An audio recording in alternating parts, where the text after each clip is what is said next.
everyone. Welcome back to Daily Chit-chat. I'm Kate, here with my cup of tea and a list of habits I probably need to fix. And I'm Gavin, the guy who still bites his nails during stressful meetings. Ooh, we're off to a good start. Today's topic is something everyone can relate to, breaking bad habits. Yep, whether it's scrolling too long on your phone, procrastinating, or eating snacks at midnight, we all have those little things we know we shouldn't do, but somehow keep doing anyway. Exactly. It's not about being perfect. It's about understanding why we repeat certain behaviors and how to slowly change them. And hopefully, without turning into robots who never enjoy chocolate or Netflix again. Right. So today we'll talk about why bad habits stick, how to break them step by step, and how to replace them with better ones. Sounds like a plan. Let's jump right in. So, Gavin, let's start with honesty hour. What's one habit you've tried to break before? Probably staying up too late. I tell myself just one more video and suddenly it's 1:30 a.m. Classic. I do that too, except mine is just one more episode. And then Netflix is like, "Are you still watching?" And I'm like, "Don't judge me." Exactly. I think we both fall into that loop because it feels good in the moment. Right. That's the tricky part. Habits often give you a quick reward, even if you regret it later. Totally. Like checking your phone the second you wake up. It's instant stimulation. Messages, news, dopamine. Exactly. It's comfort disguised as productivity. Yeah. I think breaking habits is less about willpower and more about understanding the reward cycle. Ooh, that's deep. Let's explore that. Why habits are so sticky. So, psychologists say a habit is made of three parts: the cue, the routine, and the reward. Right. Cue is the trigger, routine is the behavior, reward is how your brain feels afterward. Exactly. Let's take your Netflix example. Cue, I feel tired after work. Routine, I turn on a show. Reward, I relax and escape. That's so true. The real need wasn't TV, it was rest. But my brain thought Netflix equals rest. Yes, that's the key. Most bad habits are solutions to a deeper need. So if we find a healthier way to meet that need, the habit naturally loses power. Exactly. You can't erase a habit, you replace it. Ooh, I love that line. You can't erase a habit, you replace it. Yep. Like instead of scrolling social media before bed, try reading a few pages of a book. You're still unwinding, but it doesn't fry your brain. That makes sense. I once tried quitting sugar completely, but it didn't work. I ended up craving it more. Then I realized I just needed something sweet after meals, so I swapped cookies for fruit. Perfect example. You kept the ritual, but changed the ingredient. Exactly. It's like tricking your brain in a friendly way. A healthy mind hack. But let's be honest, breaking habits is hard because they're automatic.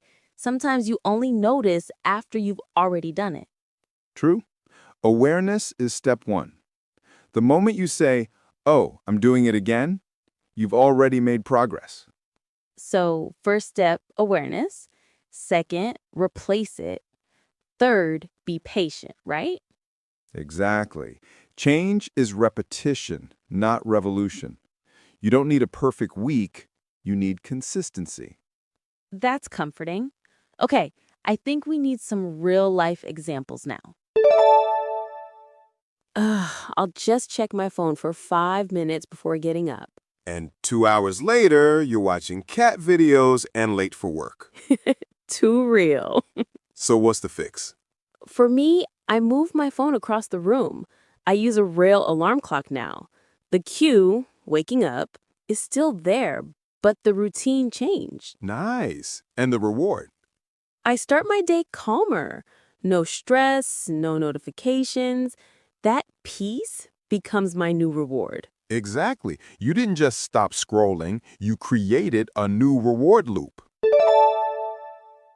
Okay, I'll start writing my essay after I make coffee. And maybe after cleaning my desk. And after one YouTube video. Classic. So what's happening here? Fear of discomfort. We delay hard tasks because they feel uncomfortable. Right. So what's the fix? Make the first step tiny. Instead of write essay, say open document and write one sentence. Once you start, momentum takes over. Yes. Action first, motivation second, not the other way around. Exactly. Motivation comes after doing, not before.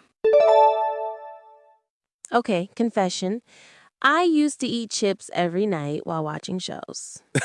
I support that emotionally. But I realized it wasn't hunger, it was boredom. So I swapped chips for herbal tea or sliced apples. Nice. You changed the routine, but kept the comfort cue, watching shows and relaxing. Exactly. And after a few weeks, my brain stopped expecting chips. There it is. Repetition creates new normal. So, moral of the story, you can't delete the urge, but you can redirect it. Perfectly said. All right, time for our what if section. Today's question is from Daniel in Singapore. I always start strong when trying to break a habit, but after a week, I give up. What should I do? Great question. First, lower the pressure. Don't aim for perfection, aim for progress. Yes, instead of saying I'll never do it again, say I'll do it a little less this week. Exactly. Small wins matter.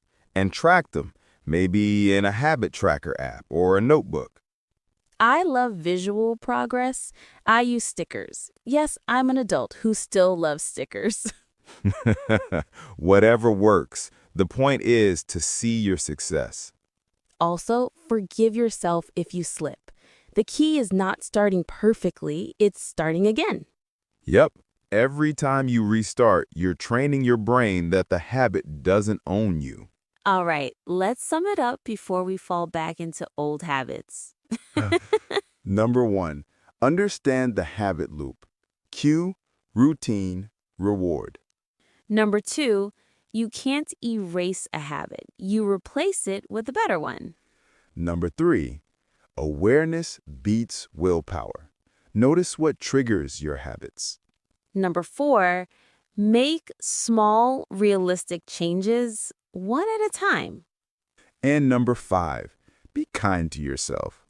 Progress is built, not born.